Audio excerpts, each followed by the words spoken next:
Hi, I'm Gary White for Channel 6 Central Kentucky Television, and I'm here with Donnie Gill, who is the Public Information Officer and Harm Reduction Agent for the for the Lincoln Trail District Health Department, which covers here in Nelson County as well as Marion County and Washington County. Yeah.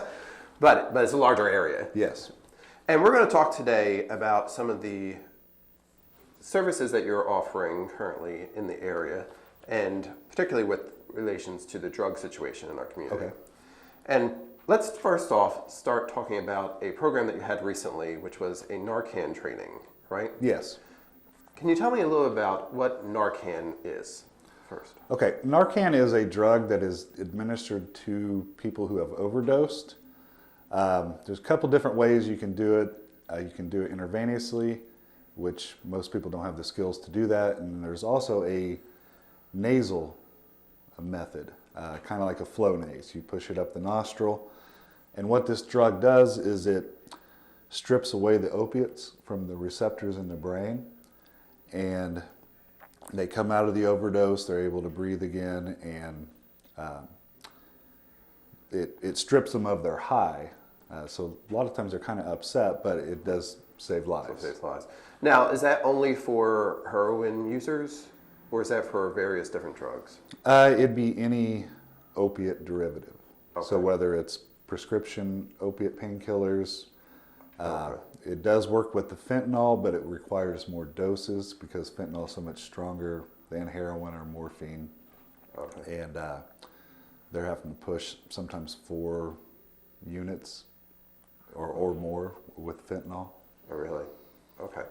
So you had a training recently, which was for family and friends, for training for individuals to know how to administer Narcan if they're in a situation where their family or friend or anybody they see has overdosed, correct? Yes. We held that at the Nelson County Health Center here in Bardstown.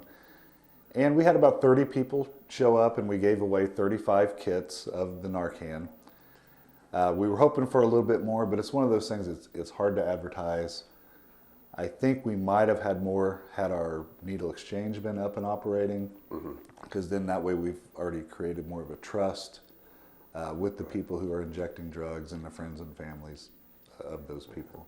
We're going to talk a little bit more about that as well, because you're with that needle exchange. But so with the Narcan, for that training that you had for individuals, it is something that is available to people in the community. If somebody feels that they're in a situation where they may need Narcan at some point, Correct. they can potentially go out and find that at a pharmacy. Is that correct? Correct.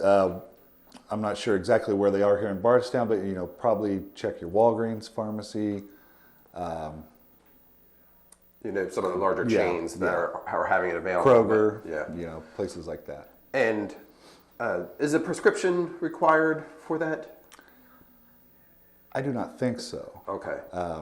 From my understanding, you can go in and request it. The pharmacist educates you on how to give the dose. There is a fee, of course, like most things in life. Yeah. And it may not be covered by your prescription drug plan, but it may. Who knows? That's something you'd have to check out. Yeah. Absolutely. Yes. But so it is available, and it is something that is saving lives. And right now, we've been hearing that really heroin overdoses have kind of been on the rise. Yeah, Kentucky is, I believe, #1 in the United States in heroin overdoses. We're top 1 or 2 with children born addicted to opiates. Really?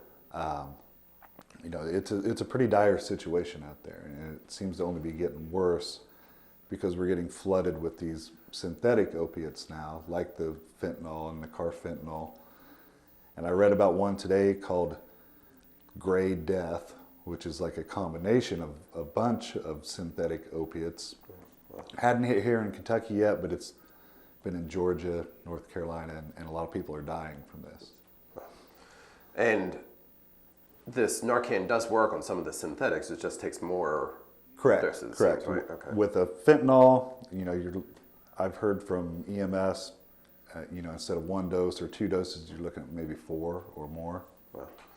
And that not only is that bad for the individual who has overdosed, but also the cost and the impact there, because Right. Narcan's not inexpensive. And we do want to mention that Donnie is on the PATH Coalition here, sits on the PATH Coalition here in Nelson County, who has provided some funds for some of our local emergency medical personnel to Yes. use Narcan. But that's not cheap. No, and it's one of those things that's kind of being exploited at this point because there is such a need. Whoever the manufacturer is keeps steadily increasing the prices. All right. So instead of going down because there's more, it's Right, going right. for the spot. So they did have a Narcan training, as we said, that's passed. You are potentially going to have another one if somebody's out there and they feel they would like to get that training. You may have one in Elizabethtown at your office, you're thinking? Yes, we're hoping to put one together for E-Town. I don't have any specific dates or times at this point, but that's something I could come back on here and advertise, and it'll be on our Lincoln Trail District Health Department Facebook page. But we'll definitely try to get the word out there about it. Okay. Now, also, you're involved with the needle exchange program that is going to be implemented here in Nelson County. Correct. Tell us a little about that. We've had somebody, Ms. Best, on before talking a little bit about the process that went into getting the needle exchange program started. But I believe last time I talked to her a few months ago, it was hopefully going to be implemented in June. July. We're waiting for the fiscal year to roll over, and we'll start at the first week of July. Okay, so it is all set to go the first week of July. Yes, at this point, we're just trying to figure out exactly how we're going to run the program. Some counties or some clinics are set up where they do it one day a week. For example, let's say it's Wednesday from 3 to 5. Okay. However, I went to Franklin County last week. Theirs is every day, part of their clinical services. Person who's interested in acquiring clean needles walks in, checks a box. They get sent right back in to the office. They talk to them about how many times they're shooting up a day, how many needles they want, how many needles they brought back in, and ask them if they want to be tested for HIV, hepatitis C. Are you thinking about seeking treatment? So it's not just giving people needles. There's a lot more to it than that. Well, I believe that some people are saying that the purpose is kind of hopefully to get clean needles, so that dirty needles aren't being just tossed around, but also eventually to be utilized for education and for those individuals, hopefully help them. Correct. When they choose to get some treatment. Correct. Needle exchange has been around since the 80s. I believe it started in New York City or Baltimore, one of those two cities. And there's plenty of research behind this. People who go to needle exchange programs are 5 times more likely to seek treatment. Plus, it's been proven to stop the spread of hepatitis C and HIV. And from a public health standpoint, that's what we do. We stop the spread of disease. So I know some people see this as enabling the problem, but drugs have been around before exchange programs and they're going to be around after. We're just trying to make it safer for not only the user, but all of us. If they're tossing needles out onto the streets, the sidewalks, that jeopardizes the public. Plus, the cost-benefit analysis, it's far cheaper to provide somebody clean needles than medication for hepatitis C and treatment for HIV. Yeah. The prevention's a lot better than the treatment later. Yes, yes. So you're talking about starting the program in July. Where is it going to be held? Has that been determined yet? It will be at the health center here in Bardstown. Is that 3rd Street? Yeah. No. Yes, sorry. Yes, that's on 3rd Street. Yes. Yeah, by the extension office, not there. Yes, yeah. So we'll be operating out of the health center. Again, we're just trying to nail down exactly whether it's going to be 1 day a week or 5 days a week. And will it be an anonymous program? Yes. Okay. Franklin County had a little system. It was set up by the person's first initial, mother's maiden name initial, the year of their birth date, and I think just whatever patient number they were. Okay. Then they get a laminated card with that number, and we'll ask them to bring that each time, just to track and keep track of how many needles we're putting out, how many people we have coming in. Right. And eventually the goal is where it's a one-for-one needle exchange. However, sometimes that takes a time to get to that point. Is that correct? Usually, yeah. Because, the first time they come in, we do not require them to bring anything. Right. We talk to them about how many times a day they're shooting up, and we try to give them a week's worth. Mm-hmm. So if you have somebody that shoots up 10 times a day, they're going to leave with 70 needles.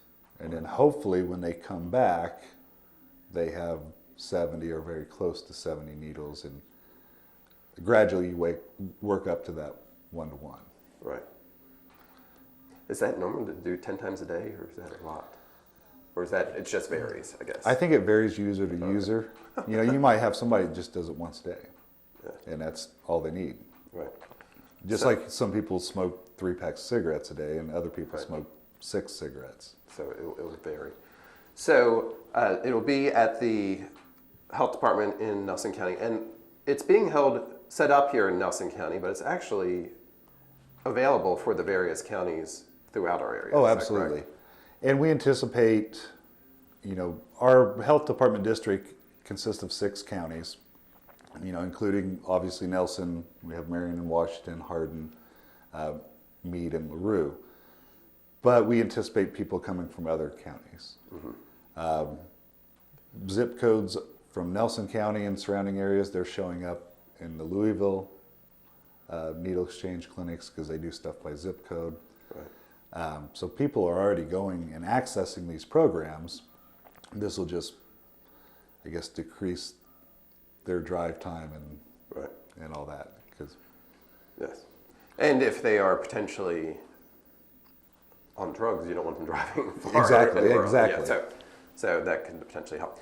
And hopefully it will, as you said, be utilized for education and hopefully the opportunity for them to potentially stop using. Right. But in the meantime, it's helpful for the community because you're giving the needles to the users. However, some of those used needles are just being tossed because they have to dispose of them somewhere. Right. And hopefully this will get it off the streets or wherever so nobody else is getting affected by the dirty needles. Correct. And, we'll talk to them about how to store their needles, and we'll either maybe give them sharps containers or just talk to them about using thick plastic bottles. So if they're just throwing them in the garbage, we don't want our waste collection workers getting stuck. Right. So this, when you start to look at it, this is a community problem. Whether you have somebody in your family or not that's using, mm-hmm. It's still affecting you and yours. Right. And they are free. There's no cost to take part in the program. Is that correct? Correct. Okay. And again, it's going to start in July. And when it's determined the hours, when do you hope to have this schedule outlined? Within the next couple weeks. I got a hard deadline coming my way, so I got to get that determined, and I'll talk to our director and we'll nail it down, and we'll definitely get the word out there and try to spread the word around either through social media, classic media like this, or word of mouth. A lot of times it is word of mouth. Absolutely. And when we get that, we'll pass that along too. What else is the health department working on that we need to let the people in our community be aware of? I think a lot of times people think the health department is just birth control and vaccinations, and that's what we do. But what you have to realize, we're the ones that go out and inspect the restaurants to make sure that they're up to a certain standard so we don't get foodborne illness outbreaks. We work a lot with the schools and some of the state workers with our Go 365 program that test, blood glucose levels, cholesterol, just trying to track people's basic health parameters. Personally, I'm rounding up the end of my sex education for the school year that I do in Hardin County. We do a lot of work in the schools in each of our counties. Mm-hmm. So we got a lot of pots on the stove, and it keeps us all pretty busy. Great. So again, for more information on all the different programs, you can follow them on Facebook if you're on Facebook as well, or go to the website too. Yeah, we have a website, ltdhd.com, I believe, or just type in Lincoln Trail District Health Department, or look us up on Facebook under Lincoln Trail District Health Department. Great. Again, we're talking with Donnie Gill, who is the Public Information Officer with the Lincoln Trail District Health Department. This has been Gary White for Channel 6 Television.